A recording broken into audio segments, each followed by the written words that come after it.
SDG number 8, decent work and economic growth. GDP growth. This indicator measures the annual growth of GDP, or gross domestic product, the total of everything produced in terms of products and services within a country. In 2020, the per capita GDP of the world, or GWP, for gross world product, was $17,061, growing from $5,529 in 1990. At the beginning of the MDG period in 2000, this was $7,998 per capita, and in 2015 was $15,137. Rather than economic growth being a filthy term, we need to take measures to ensure it's coupled with environmental care and social inclusion. Sustainable development aims for economic growth in harmony with ensuring the other two pillars, that is, economic growth which is inclusive and sustainable. We're trying to adopt a macroeconomic concept to the scale of the individual reader here. Rather than the average individual having their hands on the levers of economic policymaking at the national level, let's keep it simple without putting onerous responsibilities on your shoulders. If you live in a country scoring red for the indicator, aim to increase your annual income by 5%. There will be so many factors at play out of your control, bearing down on you, but aim for 5% annual income growth. Figure out how much income you made in the past year, multiply it by 5%, and aim for this amount in the coming year. Divide the increase by 52 weeks or 12 months if you think you'll find it easier to set smaller targets rather than a big one for year end. How you go about increasing your income is up to you. The main thing is we set the intention to go out after the goal. In summary, for OECD country readers, affirm your annual commitment to give 0.7% of your gross income as aid, and for readers in countries off track, attempt to increase your annual income by 5% a year. Victims of modern slavery. It's unbelievable a practice such as slavery can continue to prevail in the 21st century, least of all ever occurred at all. Treating humans as property takes many forms, including human trafficking for forced labor, sexual slavery and forced prostitution, conscription in national military service, penal labor, debt bondage, bride buying, and some conditions experienced by migrant workers. The definition of modern slavery for this indicator counts as forced labor or forced marriage, aiming for elimination by 2030. The results for this indicator in the 2022 SDG index are ugly. Due to what we can agree is a heinous practice, even the yellow scores are grotesque. For each of these countries, the reasons for high rates of forced labour and marriage are particular to each society. Some instances of forced labour may even entail state sanction or law, as in the case of conscription. Let's instead focus on the instance of the individual reader.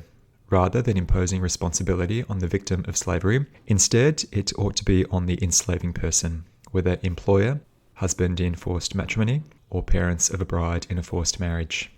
In summary, end forced labour and forced marriage by 2030.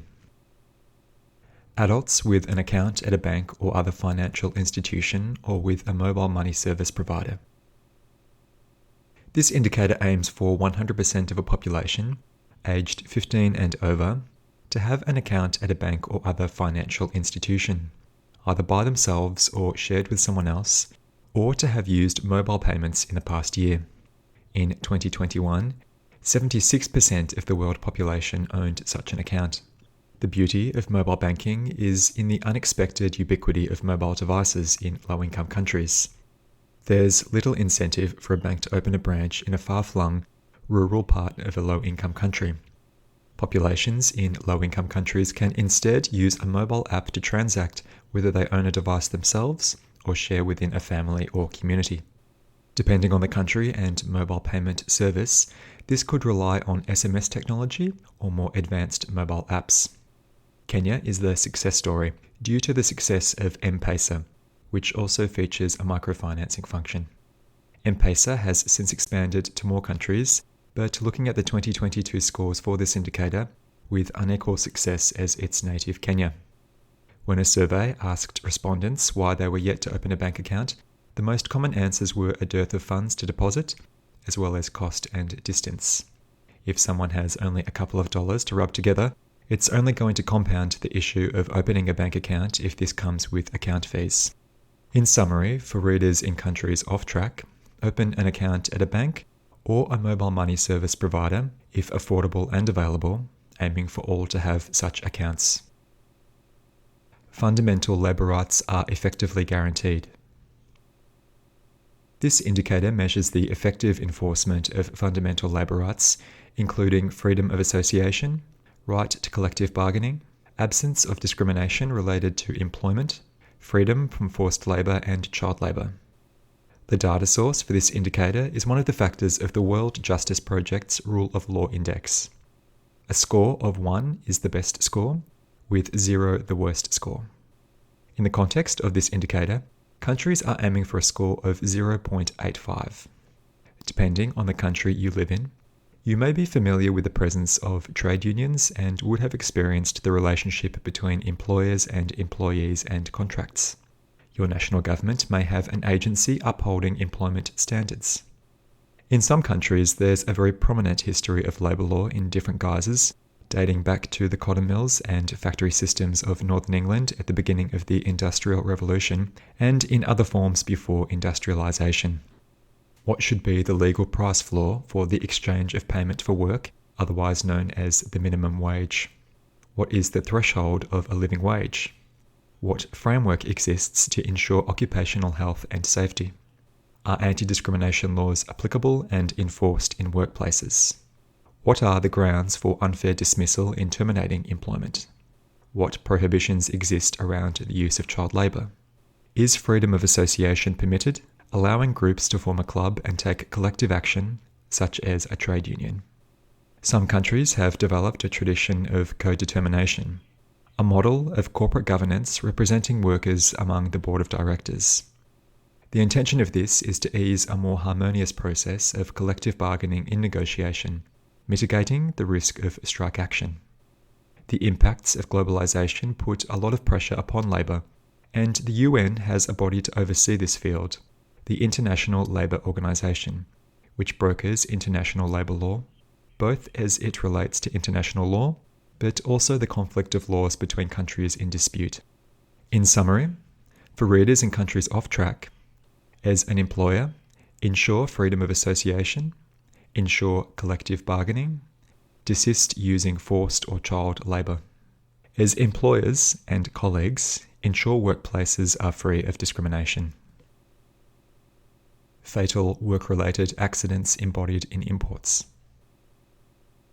If we cast our minds back to the concept of something being embodied as an import, as we did with the earlier indicator about scarce water, a similar principle applies here. Developed countries import goods from countries with lower labour costs, by extension meaning lower labour standards, heightening the risk of accidents in the exporting country. Developed countries have robust health and safety standards in workplaces across all industries, enjoyed at the expense of importing from other countries, where standards may be so low that they risk fatalities. The 2030 aim for this indicator is to end fatal work-related accidents embodied in imports.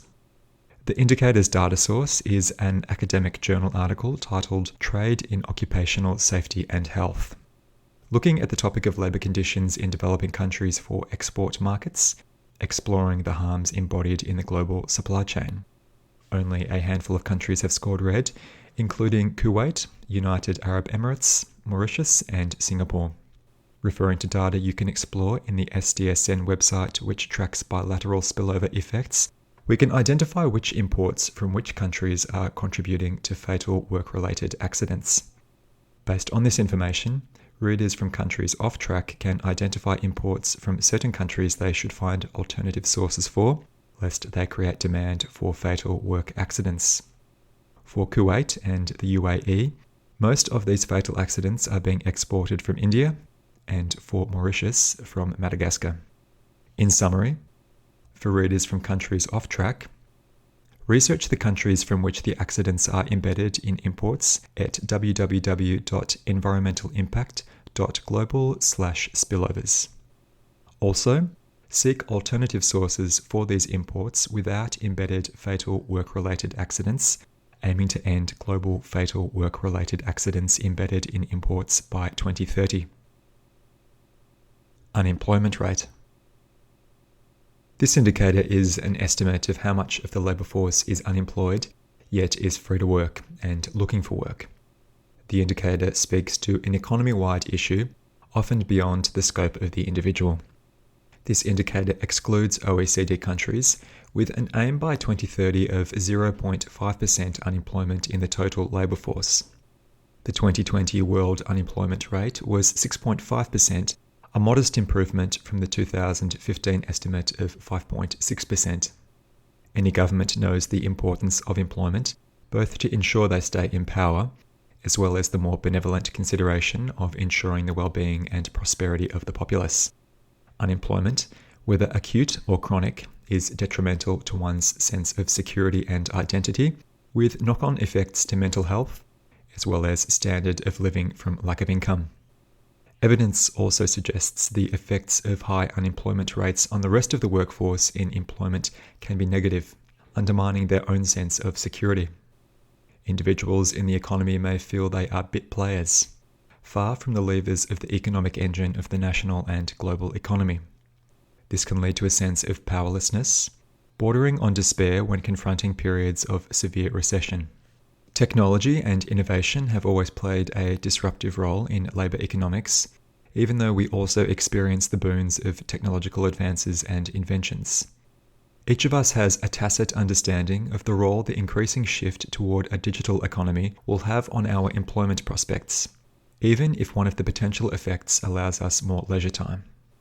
Many of those looking for work, but unable to find any, may feel aggrieved toward the trends of globalization. Globalization has little consideration for or consent of the individual. Such grievances often given full-throated voice at the ballot box. Competition defines the system of international trade. That is, labour markets abroad may be able to offer the lowest labour costs.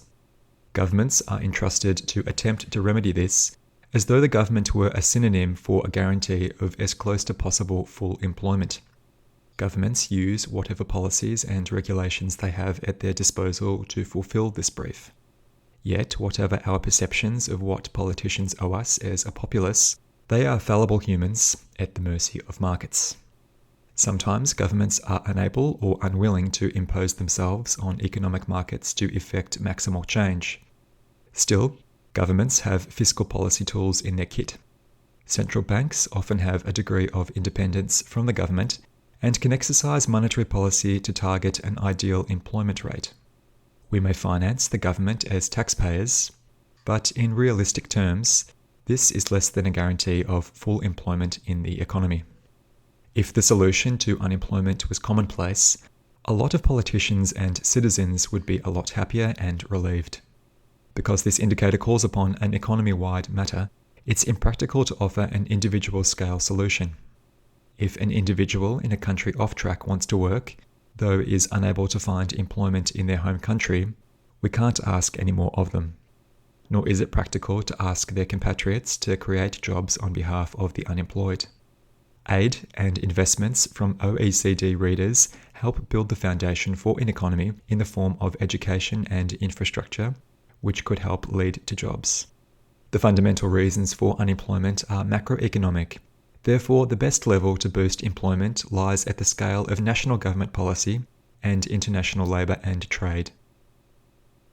Employment to population ratio. This measure is the proportion of a population of working age between ages 15 and 64 in employment or self-employment, aiming for a ratio of 77.8%. Only Turkey, a middle-income OECD country, has scored red. Because of the widespread satisfactory progress on this indicator, we'll move ahead. Youth not in employment, education or training, or NEET. Only a handful of high-income OECD countries have scored red in the 2022 SDG index for this measure, aiming for less than 8.1% of young people neither employed or studying. Those countries are Spain, France, Italy and Greece, as well as the middle-income OECD countries. For those falling in this category, we need to find paid employment or formal education for you. The latter can be either part-time or full-time and can include vocational education, but excludes short courses. The threshold of paid work for the purpose of this measure is 1 hour or more for the reference week. So to home in on a target of 8.1% of youth not in employment, education or training, this can be a first step. One of the beauties of the EU, of which each of the above are member states, is the right of freedom of movement for workers, whereby one can work with ease in any EU country. Likewise, educational opportunities are available across the EU for citizens at low cost or no cost. In summary, for readers aged 18 to 29, enroll yourself in a part-time or full-time educational course, or seek a minimum of 1 hour's paid work per week. For readers with children under 18, enroll your child in a part-time or full-time educational course, or help them seek a minimum of 1 hour paid work per week.